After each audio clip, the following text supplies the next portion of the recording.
Today, Jessica Nash and I are going to talk about motor skill learning and basics and the application in the clinical setting. Walking, talking, running, every action that people perform involves the motor system. Movement requires coordinated actions of the peripheral, spinal, brainstem, cerebellar, and cerebral region. It's determined by a specific context and directed by the executor. Consider how movement strategies occur and change based upon different environments. Sensory information is used to prepare for movement, also known as feed-forward, as well as providing information during and after movement, which is feedback. When there is a disruption to the motor system, by way of injury or illness, different techniques and strategies can be used to promote motor skill learning. When I first started doing the research for motor learning, I started thinking about how would I use this information in the clinical setting, and when would I use this information? So I thought that, having a good foundational knowledge allows for me to be able to improve patient care, especially when treating patients with decreased muscle activity. Now I see this a lot of time in post-surgical patients that are just mostly ACL. That's where I see a lot of. So I think that we all lack this foundational knowledge, and therefore going back to it is only going to help improve our patient care. We know that the CNS, or the central nervous system, is the command center for human behavior. It is comprised of the brain and spinal cord and forms the center of activity for integration and organization of the sensory and motor information to control movement. As part of this presentation, we're going to focus on the portions of the CNS that are directly related to motor skill learning. So why is this important to athletic training? Neuroreprogramming is very important in rehabilitation. It plays a factor in decreasing pain, increasing range of motion, reducing dysfunction, and potentially decreasing recovery time. This is the functional stability paradigm depicting the influence of mechanical instability and proprioceptive deficits on neuromuscular control and functional stability. It demonstrates how once an injury occurs, if the deficits are not corrected, then the process continues to repeat itself. Neuroscience is focused around the development, chemistry, structure, function, and pathology of the central nervous system. I think that having a better understanding of what neuroscience is will allow clinicians to better develop treatments that will improve patient outcomes. So there are three types of neuroscience that we should focus on when dealing with motor learning. Cognitive neuroscience is based upon the fields of learning, thinking, and memory. So for example, when we perform a motor skill, in order to complete the task, we must think about what we're doing, learn it, and memorize it within our system. And it's different from memorizing for a specific event compared to the memory for performing a motor skill. Cellular neuroscience. Now this is the distinction between different types of cells. So it's information that's passed from one part of the body to the next. So for instance, from the brain to our forearm to perform a function. Systems neuroscience, is a group of neurons that perform a common function. So a good example is a single leg balance on a BOSU. Now in order to do this, we have to fire a group of neurons to complete a task, not just one set of neurons for a specific action. Now through this, we have found out that motor learning of healthy individuals has allowed for progression to be made regarding patients with some type of injury or illness or dysfunction. Now we use this process through feedback or error correction in order to promote learning. Now through this process, and one question that I've had is, what is the best type of motor feedback in order to create motor learning? And I think I've almost got the answer through this presentation, but I still think that there's more for us to learn. What is motor control? Motor control is the study of postures and movements and the mechanisms that underlie them. Sheridan was the father of motor control. So he came up with the fundamental unit of reflex for motor control. we will learn later in the next couple of slides what he thought was the reflex.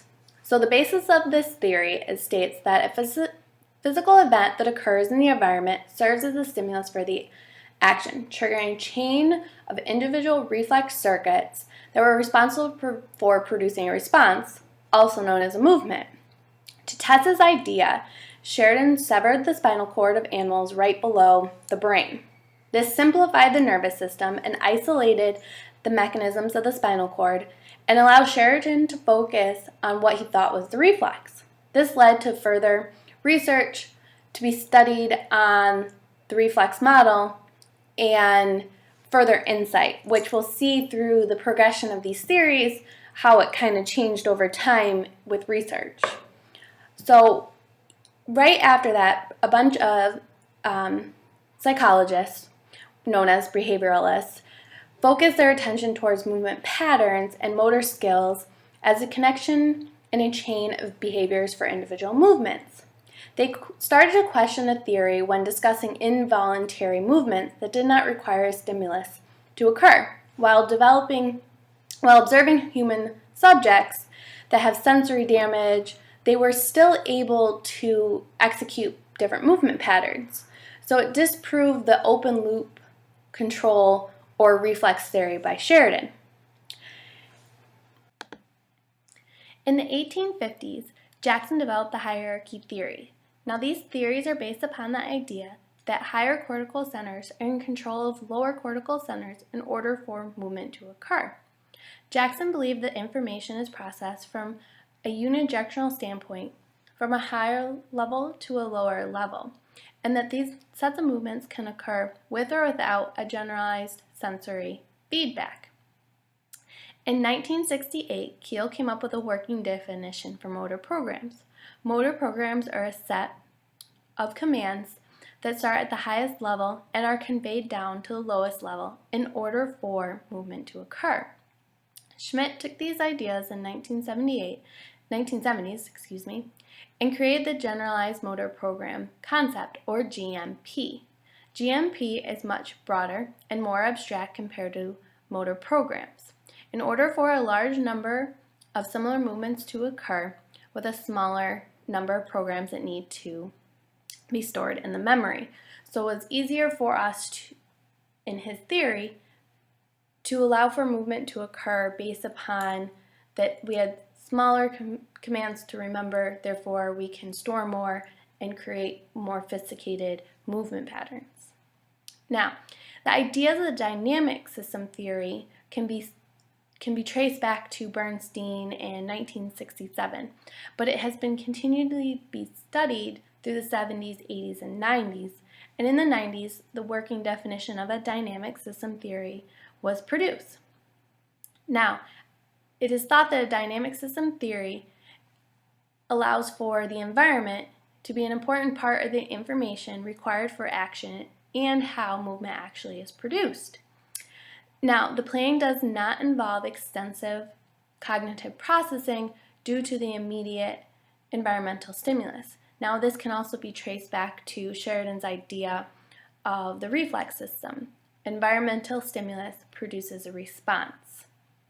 Now, however, the dynamic system theorists believe that motor control is multifaceted. There are more than one subsystems that are used in order for movement to occur. These subsystems are neurological, biological, and musculoskeletal or self-organized movements. Now, based upon this theory, actions are controlled and formulated by the patient and the environment factors surrounding them. The spine and skeletal musculature are accounted for by the high levels of sophistication in their patterns without the cortical center. So it gets rid of the whole GMP theory. Advancements have given researchers the framework for further research on theories related to physiological and neurological explanation of movement in organization. Now, this theory is what we believe is how motor control and motor learning occurs, and that it's a multifaceted approach to motor control and motor learning and how our body learned new movements or can relearn previous movements that they once knew. Motor learning occurs due to the result of practice. Can muscle adaptation through a process of learning, new framework, and neural connections occur through motor learning? So that's a question that I have when going through what motor learning is and the theories based upon motor learning. Now, Adams' closed-loop theory, which was developed in 1971, is based upon the ideas that feedback is used to guide the learning process of motor skills. Feedback is necessary to guide each performance and attempt during the early stages of learning, and it also serves as an important source for error detection during movement. Now, there are two aspects of Adams' closed-loop theory. We have the memory trace and the perceptual trace. Memory trace is the process of selecting and initiating and giving plan of action. Now, the perceptual trace, I have a hard time saying that word, compares the movement process with the correct memory of the movement, and that these two work together in order for a motor skill or motor learning to occur. So they have the memory, and then they have to put it into action. Now, the only thing is that it cannot account for the ability to perform movements in the absence of sensory feedback. So it's not allowing for the involuntary explanation of involuntary movement. Now, research has been shown to support this theory, but it's also very limited.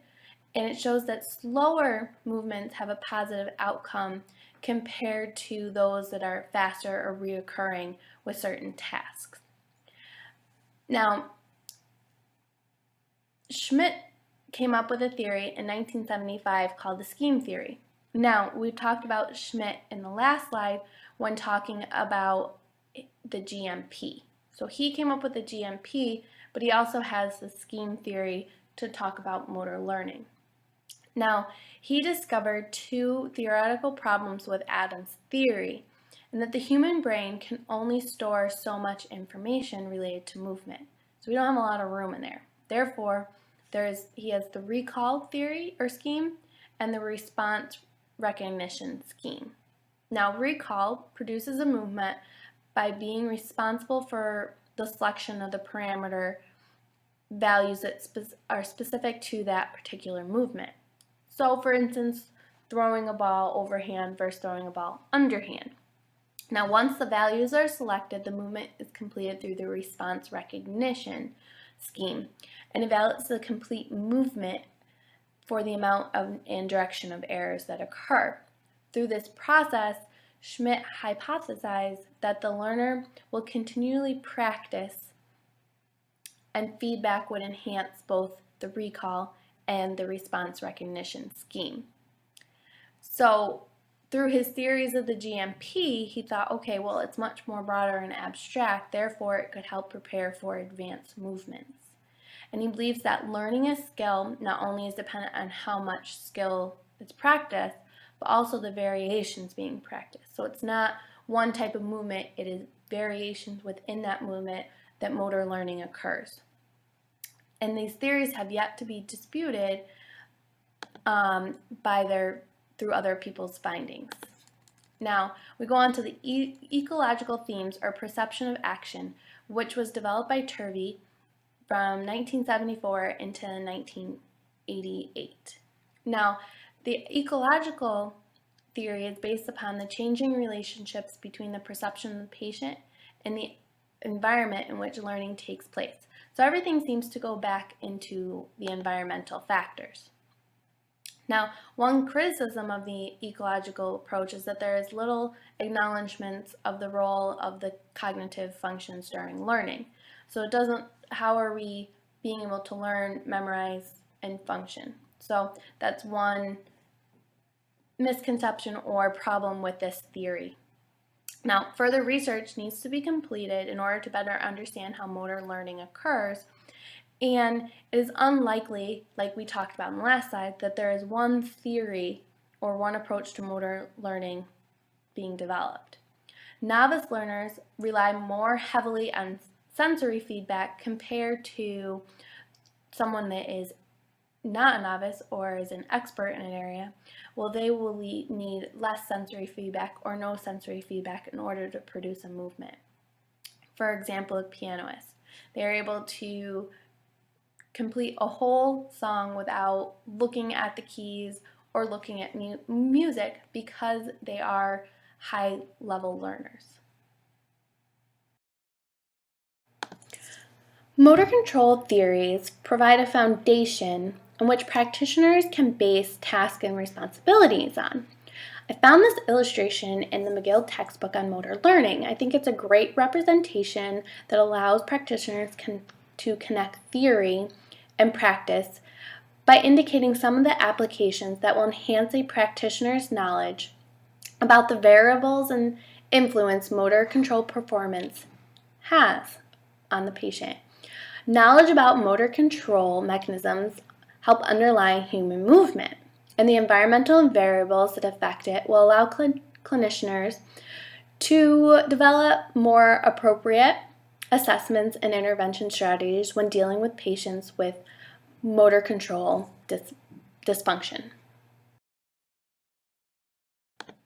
So since we just talked about the theories for motor control and motor learning, I think it's important we go back to the basics. So what is a cell and how is information passed on from one aspect of the body to another in order for movement to occur? Now we should all know that the cell is the basic unit of matter. We all learned that in basic biology. Maybe we've forgotten since our foundational knowledge is not where it should be. So I think it's important why we go back to what a cell is and how is information processed. Now, in the central nervous system, there are neurons and there are glia. Now, there are billions of neurons in the central nervous system, and they range in size from 4 to 100 microns.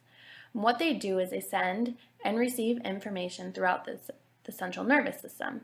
By understanding the parts of the CNS, we're able to understand how we control voluntary movement and coordinate movement within our system. It's a whole process of motor skill learning. Now, neurons are the functional unit of the central nervous system, and there are 3 types of neurons. We have the afferent, efferent, and interneurons. Now, afferent carry information into the CNS, and they are also known as sensory neurons. Efferent carry information from the CNS out to the peripheral structure, also known as motor neurons. And then the interneurons only connect neurons to other neurons. Now, the cell body, the dendrites, and the axon make up a neuron. Now, the cell body contains a nucleus, and its main purpose is to regulate homeostasis within the neurons. Dendrites are the extensions, so they're like the little fingers, okay? They are responsible for receiving information from other neurons and also giving out information to other neurons. Axoneurons. They're also the nerve fibers, and they send information from the neuron. Now, motor neurons connect directly with the skeletal muscle fibers, and that is important to understand how this information is given, especially when we're talking about motor learning and motor skill. Now, the glia are the support staff. They're non-neural cells that produce services for the neurons. So they form the myelin sheaths, they aid in the transportation of the electrical signals, they nourish, support, and protect the neurons. The brain and the spinal cord form the control center for all activity of the integration and organization of both sensory and motor control of movement. You have the spinal region, the brainstem and cerebellar region, and the cerebellar region and the cerebellum. They all are important aspects of motor learning and motor control.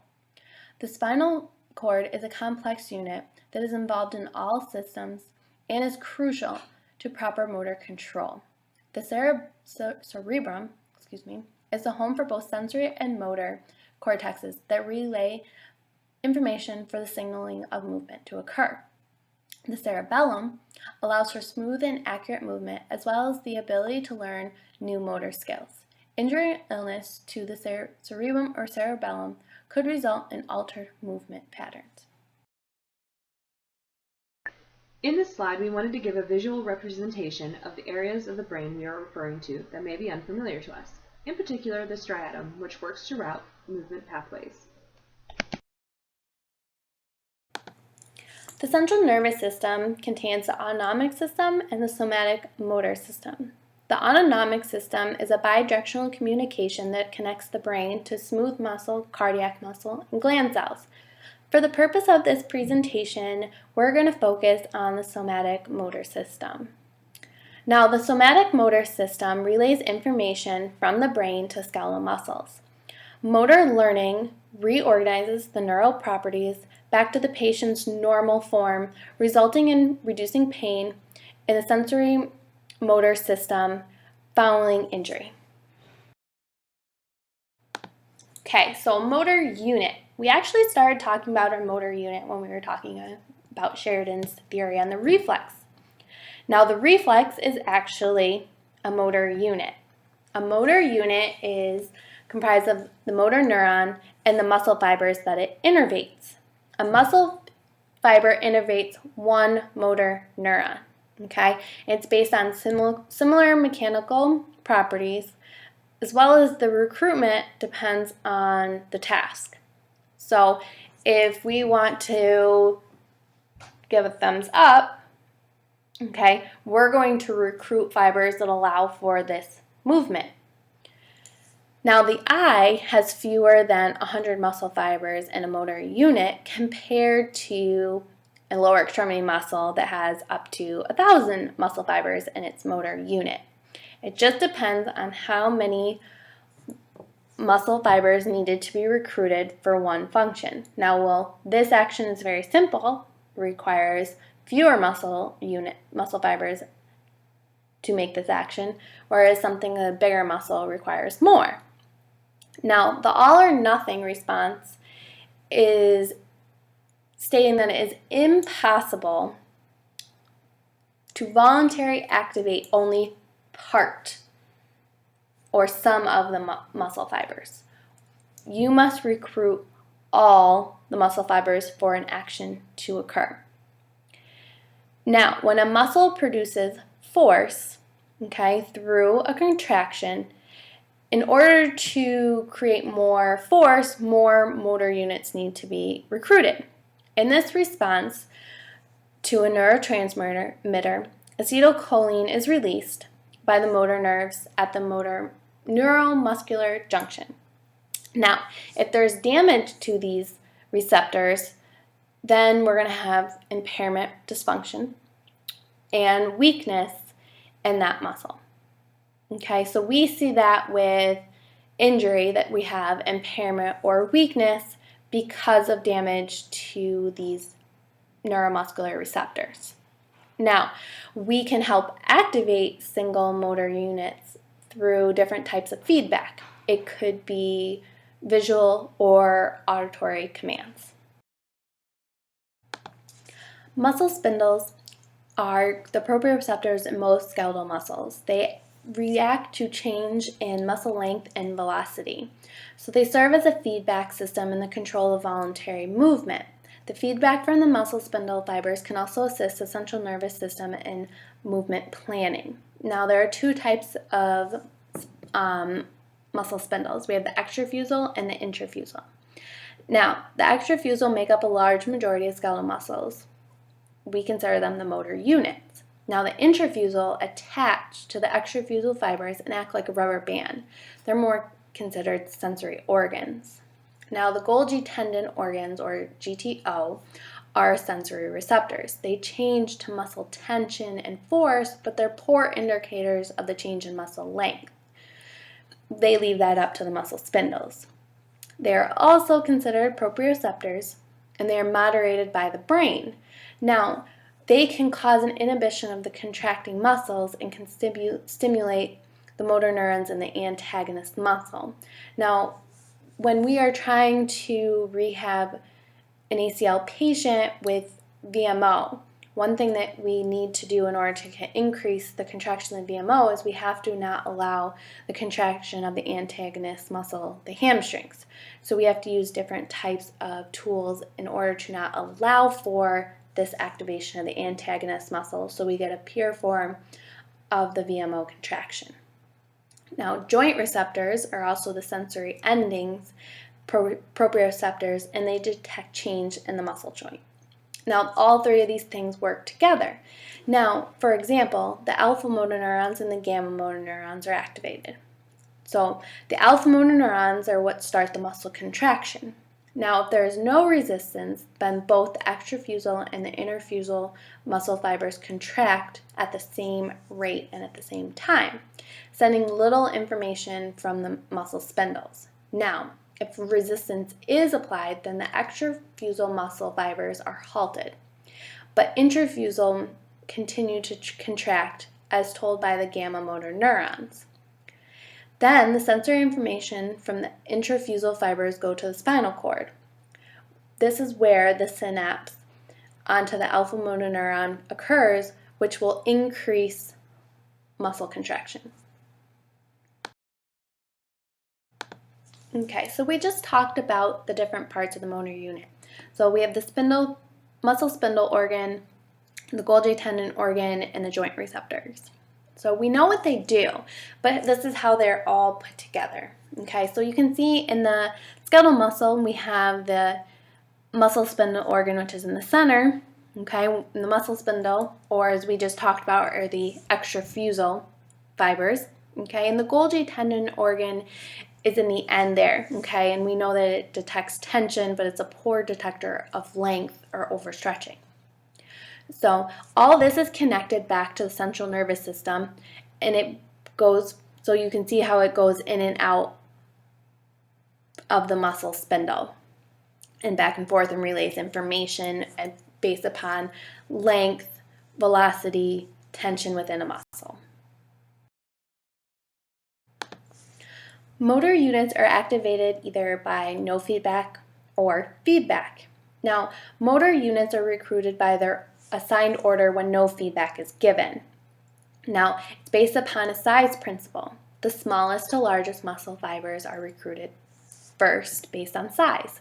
Now, it is also based upon the amount of force needed to activate a motor unit. Smaller motor units require less force compared to larger motor units. Now, when feedback is given, we have an error correction given before or after an action. So it's based upon either visual or verbal feedback. There's also, which we'll talk about later, there's also electrical stimulation that can help with that feedback as well to produce muscle contraction. Now, there's also intrinsic versus extrinsic feedback. Now, the extrinsic feedback is error correction or outcomes. We learn from our mistakes. And intrinsic is more inherent to the action. Now, this can be damaged or absent in different patients. Okay, so why is all of this important to us? The disruption of motor control due to some sort of trauma or injury, a stroke, stress, or disease and illness can impair the body's ability to move and stabilize. With a better understanding of how the brain and muscles work together, we as clinicians can help our patients obtain or improve their control over the area being worked on. We felt a quick reference to pain was important when discussing neural reprogramming. When a patient is in pain, it can potentially decrease their range of motion and cause them to move the body part less. This results in atrophy of the muscle and can, depending on the involved area, alter gait, leading to potential dysfunction. Pain is classified as either acute or chronic. Acute pain typically results from tissue damage of some sort. According to Lundy-Ekman, chronic pain can be categorized as either nociceptive or neuropathic. Nociceptive pain comes from the nerves that respond when tissue damage occurs. When activated, they send signals that the tissue is being irritated, warn that there might be an injury, or signal when there is an actual injury. Nociceptive pain is localized and constant, but ends after healing is complete. Neuropathic pain is caused by an injury or malfunction to the peripheral or central nervous system. It can be triggered by an injury, but tissue damage does not always occur. Chronic pain in particular causes negative neuroplastic changes. Rehabilitation needs to be aimed at reestablishing normal strategies and are a fundamental aspect of treating musculoskeletal pain disorders. We must remember that when considering motor skill learning, that quality versus quantity is important. By focusing on quality, it helps to minimize fatigue and pain in the patient. Platts et al. Studied arm ability training. Participants were asked to perform specific motor tests that looked at speed, aiming, dexterity, tracking, and steadiness over a 5-day period of training. During that time, a 20% improvement was noted of the non-dominant arm. Improvements occurred within a session and across all sessions, as well as an increasingly faster time. It was determined that there are 4 independent areas of motor ability that respond differently to training. Primary motor cortex for speed, premotor cortex for ballistic arm navigation, and primary somatosensory cortex for motor learning across all abilities. Arm ability training has been used to help improve stroke patients and healthy individuals, specifically their non-dominant arm, which is similar to TMR. Neuromusculoskeletal control processes can be described by 3 functional mechanisms. The feed-forward control process, which helps to encode an approximate solution to the inverse dynamics of the desired movement trajectory, and the forces which act on the musculoskeletal system. The feedback control process, or reflexive system, helps to correct errors in the representation of the inverse dynamics. It also accounts for any unexpected external forces. This is also known as proprioception, which creates movement correction with movement in a closed-loop control. And lastly, intrinsic impedance of a musculoskeletal system, meaning the areflexive stiffness and viscosity components induced by the muscles and other viscoelastic components of a musculoskeletal system. Strove et al. Looked at an arm model. In this study, arm model was described as movement in the horizontal plane with 90 degrees of abduction of the upper arm. The shoulder and elbow are 1 degree of freedom joints. The upper arm and the forearm are described by rigid links, and the wrist is considered fixed. During the learning process, the arm is required to make a minimal jerk. Reference points are randomly chosen as well as interval times. After the movement is performed, the participant is asked to hold their final position for a time frame equal to the actual movement. After training, it generates proper neural input signals for a variety of movements. This study helps us understand that neuromuscular control can achieve optimal performance, but is not actual learning. This study also is helpful in paving the path for new experiments and improvements. In a review by Dayan and Cohen, they determined that learning a task increases cortico-neuroplasticity, excitability, and plastic changes occur in M1. Rosencrantz et al. Did a study that looked at rapid thumb abduction movements of the right hand to see if long-term consolidated learning would restore the ability of synapses to undergo long-term potentiation and long-term depression-like changes, but would be accompanied by lasting changes in excitability and organization of the motor cortex. With practice, the corticospinal excitability increased. Intracortical inhibition decreased on day 1 and continued until day 5. They found that neither corticospinal excitability nor intracortical inhibition were influenced by the session on day 5. However, the effect of proprioceptive input was stronger day 5. This indicates that there was a reorganization of sensory motor organization compared to pre-training numbers. Improvements in the subject's performance may be a result of formation of new synapses. These results will help us better understand rehabilitation interventions, in particular with injuries in stroke patients. Bakche et al. Used finger movements in a novel virtual reality environment and found that changes in cortical excitabilities are a result of learning rather than performance changes or errors. For patients with a depressed excitability like stroke patients or neural damage, using virtual reality adaptations or visual feedback might indirectly help a patient to increase excitability, which might enhance performance unrelated to motor tasks. Debat et al. Looked at neural substrates associated with consolidation process of motor sequence learning and motor adaptation after night sleep or during the day awake. Data revealed an increased test-retest changes of activity in the striatum for the night sleep group for motor sequence learning and no difference for either group in motor adaptations. It was concluded that motor sequence learning consolidation is sleep-dependent and shows an increase in neural activity within the corticostriatal system, whereas motor adaptation consolidation requires a period of daytime or sleep, and shows an increase in neural activity within the corticocerebral system. These results remind us to keep in mind that sleep is an important part of rehabilitation and allows for learning to occur. Laveau et al. In a pioneer study attempted to determine if patients could contract the vastus medialis independently of the vastus lateralis by using EMG feedback to adjust the alignment of the patella through muscle control. During the first 2 weeks, there was a decrease of activity of the vastus lateralis. In the last week, the vastus medialis had an increase in activity.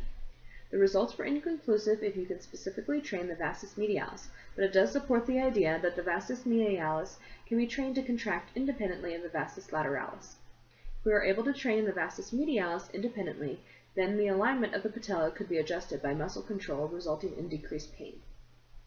In a study on visual and auditory feedback by Akaya et al., postoperative knee patients in the studied group were asked to perform isometric contractions in conjunction with an EMG as well as their home exercise plan. Over time, the participants were able to perform more contractions. Visual and audio prompts allowed the patients to contract and hold their quadricep muscles based upon the settings. The threshold was increased every day and therefore increasing the contraction of their quadriceps. This allowed the patients to increase strength, walk earlier without an aid, and improve knee function and power compared to the control group. This showed that motor learning was established. The group using EMG also had higher Lich-Holm knee scores, which is a condition-specific outcome measure that assesses the problems in knees. Neblett and Perez found that fear of pain and re-injury can lead to developing bad habits which cause an inhibition of muscles. Using surface electromyography with isometric contractions along with auditory feedback can enhance learning. This will also aid patients in reducing or overcoming muscle inhibition to allow for an increase in strength and range of motion. Phantom leg pain occurs in 90% of limb amputees. Pain is caused by the conflict between visual feedback and proprioception in the brain. Mirror training helps to reorganize the visual feedback and proprioception. When a person has a limb amputated, mirror neurons are fired during movement and through vision. These neurons in a healthy individual are blocked until, if or when, an amputation occurs. During mirror training, a patient can feel as well as see the imagined limb move and behave as normal. Chan et al. Compared different methods of mirror training. There were 3 groups: mirror trained, cover mirror trained, and visualizations. The mirror trained group had 100% of the group decrease their pain. The cover mirror group only had 1 person decrease their pain and 50% increase their pain. The group that visualized their limb had 1/3 decrease and 2/3 increase their pain. Chan et al. Goes on to say that success of the therapy is still unexplained. They suggest that it maybe it's an activation of mirror neurons that control the missing limb. Kim and Kim discussed a study of a 30-year-old man who had his arm amputated above the elbow. Initially, he was treated with a variety of medications, various neural blocks, a ketamine infusion, and finally a spinal cord stimulus. Nothing helped at the time of the initial treatment of mirror training. His visual analog scale was 8 to 10 out of 10. After 1 week of training, his pain decreased to 7 out of 10. After 1 month, it went down to 5 out of 10. And finally, after 3 months, it went to 4 out of 10. At 3 months, he occasionally still felt electrical sharp pains and continued to take medication to help. Primal reflex release technique is an intervention that is designed to downregulate the 3 reflexes: startle and withdrawal, which relate to pain and limited range of motion, and protective joint, which affects our ability to relax and increase range of motion. When an injury occurs, the muscles in the area begin to guard to protect the body from further injury and continue long after the injury is healed. When PRRT is performed, it takes about 12 seconds to lightly stimulate inhibited areas using reflexes and reciprocation. Stimulus helps to provide a neural reboot, and a reduction in reflex-based excitatory nociception is demonstrated. There's still not a lot of research on PRRT yet, but most people see an improvement of 50% after the first session, and most do not need more than a few sessions. Reflexercise is an active process that allows you to retrain your brain to react appropriately relative to stressful situations. When you encounter a stress-inducing situation, your brain initiates the body's flight, fight, and freeze reaction through the autonomic nervous system. The ANS works unconsciously, initiated by the startle reflex. The ANS cannot determine the difference between a real stressor and a perceived one, causing long-term effects on the body. Reflexercise works to retrain your ANS to stop reacting as everything is a threat and replace it with thoughts of relaxation. When first starting reflexercise, it must be repeated hourly to consistently remind your brain to replace old thoughts and patterns with relaxation via classic conditioning. Total motion release, according to jointandmusclepainmanagement.com, is a movement-oriented evaluation technique that looks at movement imbalances and then uses a somewhat new process of performing exercises on the good side to aid in treatment. There is currently not a lot of research specifically on TMR. There are quite a few studies on cross-education of muscle strength. One study by Farthing et al. Sought to determine if cross-education of strength is accomplished by changes in brain activity. The study compared two groups over a 6-week period. One group was required to do unilateral maximal isometric exercises, and the other performed imagery training, both of ulnar deviation. Farthing et al. Also looked at a group that performed the training while getting an MRI to determine areas of the brain that are active. The study does provide some evidence that strength does increase in the untrained arm and is accompanied by changes in the brain. Ranganathan et al. Did a study to determine if mental training induced strength gains. Kinesthetic imagery was used in mental training for little finger abduction and elbow flexion. The participants were asked to mentally contract the muscles and pretend that they were moving. The mental training group significantly increased their strength. The participants were followed up with after training for a period of up to 18 weeks. Overall, the increased strength was maintained for at least 10 weeks. Little finger abduction alone lasted for over 18 weeks. It was also found that it was unlikely that major neural adaptations occurred because the signal did not reach the muscle level.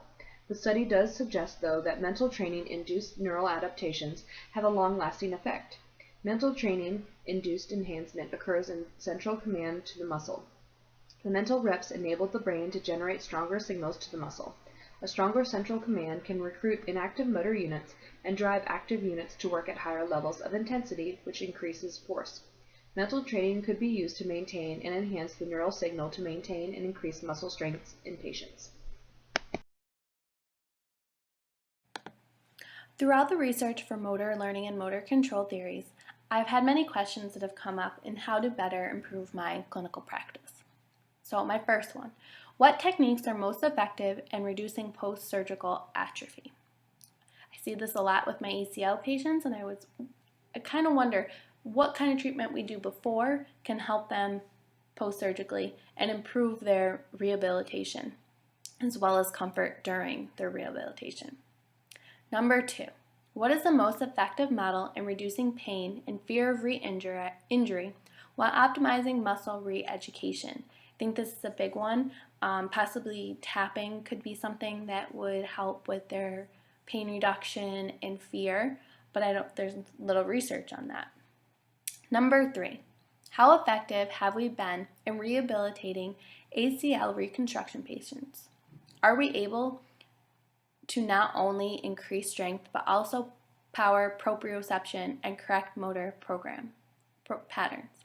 So are we doing enough during the rehabilitation? Is there something else that we should be doing in order to have a well-rounded rehabilitation in order for the outcomes of our patients going back into full activity? Number 4, will motor learning create long-lasting patterns between the brain and the muscle? Long-lasting treatments along the same things. How do we create long-lasting effects for our patients? Number 5, how much practice is needed in order for a change to occur in motor development? Is it 5 days, 10 days, or how many reps? So I think that would be imperative to motor learning and re-education post-injury. Some other questions that we have are, how can mirror training be effective for patients recovering from surgery or injury?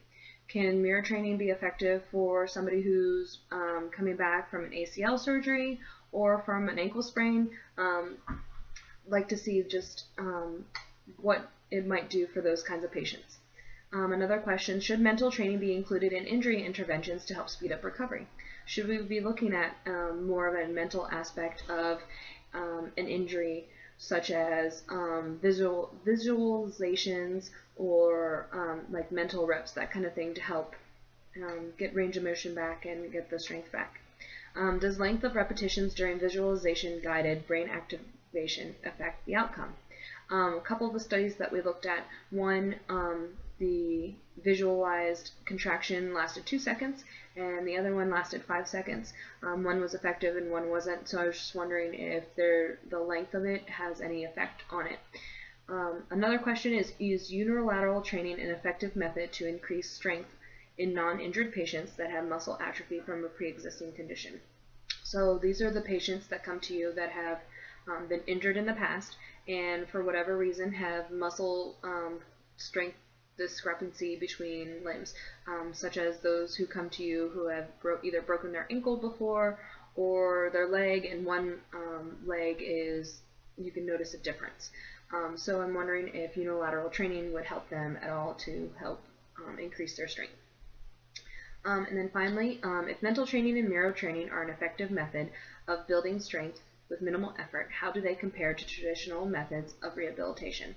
So if they're very effective, so from the different studies that we've read, they're very effective in helping those particular people. So is this something that we're missing out on, that we should be including in our research or in our daily rehab therapies? I'd like to see how it does compare to other things. We'd like to thank you for your time, and our next 2 slides will be our references, and we look forward to your questions. Thanks.